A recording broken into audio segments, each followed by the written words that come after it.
Have you ever thought of limiting yourself to eating one meal a day as a way to lose those extra pounds? That's what OMAD, a popular and extreme intermittent fasting protocol, calls for.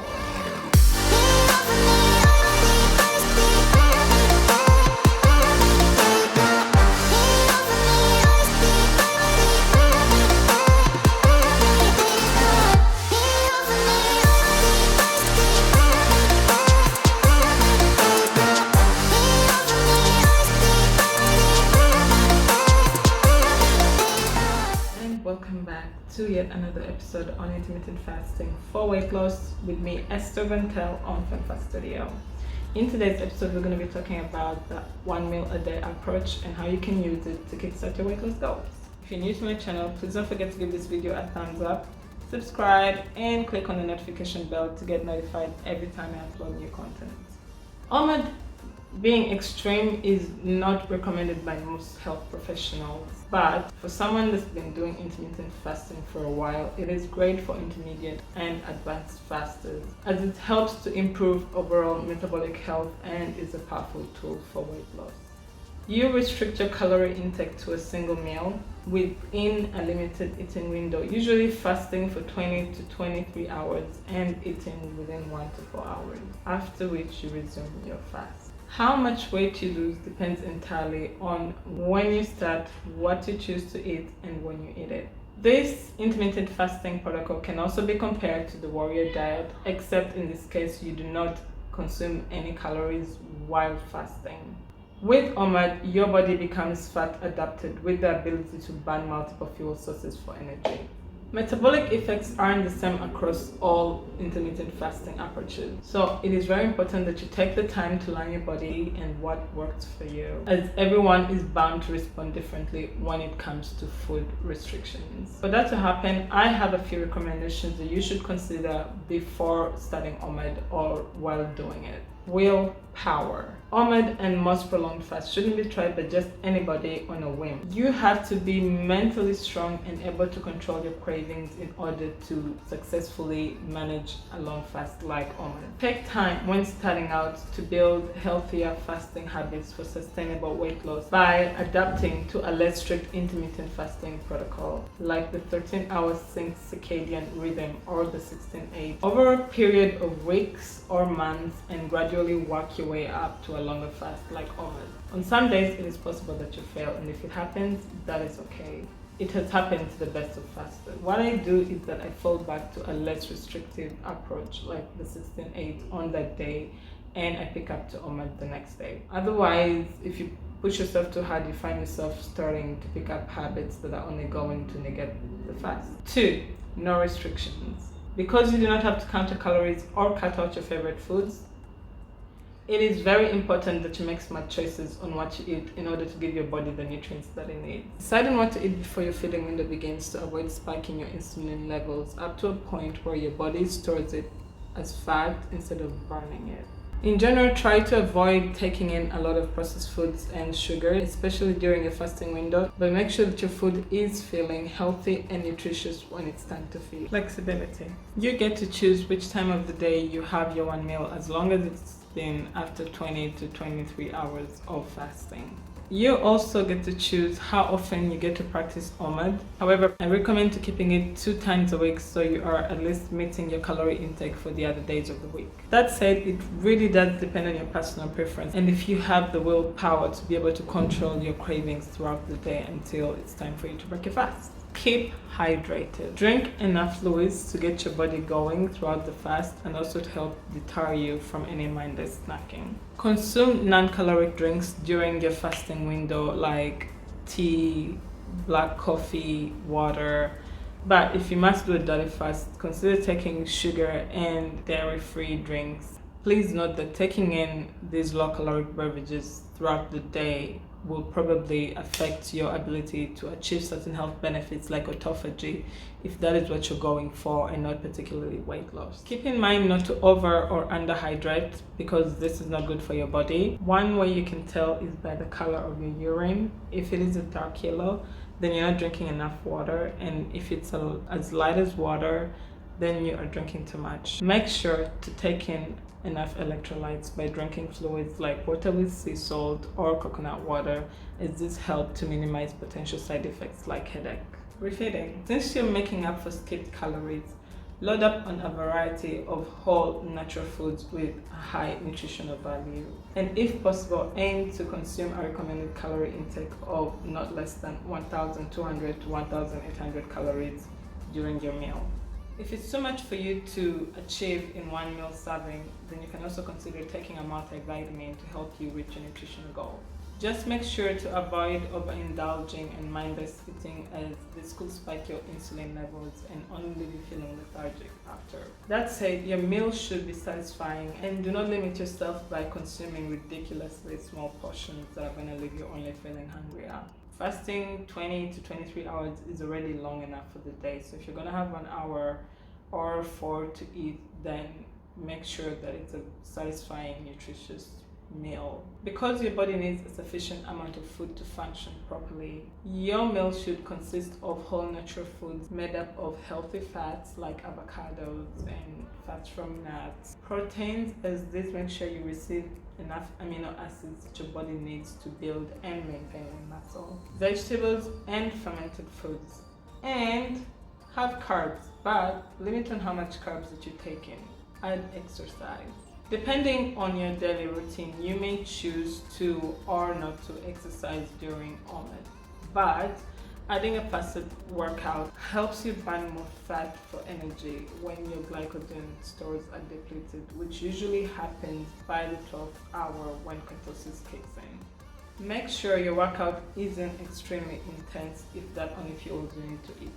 Try a low impact workout like a short stroll or yoga and see how that makes your body feel. Not for everyone. Most health professionals will not recommend OMAD, but if you choose to do it, make sure you're not sick, you're not a child or a teenager, you're not an older person over 70, you don't have underlying health conditions, you are not pregnant or breastfeeding or have any eating disorders. Because if you're one of these people, you need a steady calorie intake in order to maintain proper growth and health. If you aren't sure, please consult your health professional to have a properly guided fasting plan. And finally, know when to stop fasting. Besides losing weight, we OMAD or intermittent fast in general in order to have a better approach and relationship with our food. Forcing yourself to keep on fasting when your body is clearly not ready for it will only reverse the effects of the fast. If you happen to feel dizzy, extremely fatigued, nauseated, or generally unwell, then it's time for you to stop the fast and eat. You can always pick up where you stopped later. Why OMAD at all? Okay, so now that you know what OMAD is, the question is, why choose it? There are so many health benefits to intermittent fasting backed by scientific research that have hundreds of thousands of fasters glued to this lifestyle for years.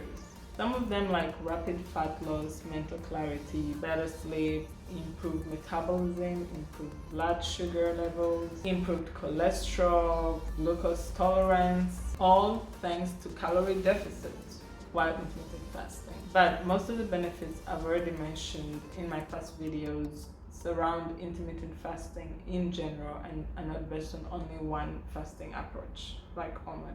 However, when executed properly, OMAD potentially delivers better results than shorter fasts. It is a very powerful and effective weight loss tool that helps you burn fat. It trains your mind to make healthier food choices even after long fasts, which in the long run helps you control cravings and hunger pangs. 3. It reduces markers of inflammation. 4. Has the potential to reduce heart risk factors. Very convenient as there's one meal to prep and less dishes to wash. Great way to kickstart weight loss when you have hit a slump and your weight is not going anywhere.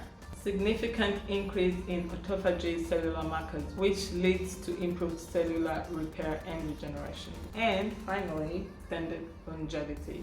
I will talk more about the benefits of intermittent fasting in detail in my future videos. As amazing as those benefits sound, there are some cons to OMAD, especially for beginner fasters. And some of these include super challenging when done, especially if it's your first time or if you're a beginner OMAD faster. If you push yourself too hard, you may end up overindulging or eating the wrong kinds of foods. The cycle of fasting followed by refeeding may cause some abdominal discomfort in some fasters like diarrhea. If you're on prescription medications that you need to take maybe 2 or 3 times a day with food, then OMAD is not the choice for you. And finally, even though you may eat whatever you want during your feeding window, choosing to mindlessly eat a lot of low nutrition food only leaves you feeling lethargic, piling up on the pounds, and negating the whole point of the fast. So what are some of the things that you should avoid when doing OMAD?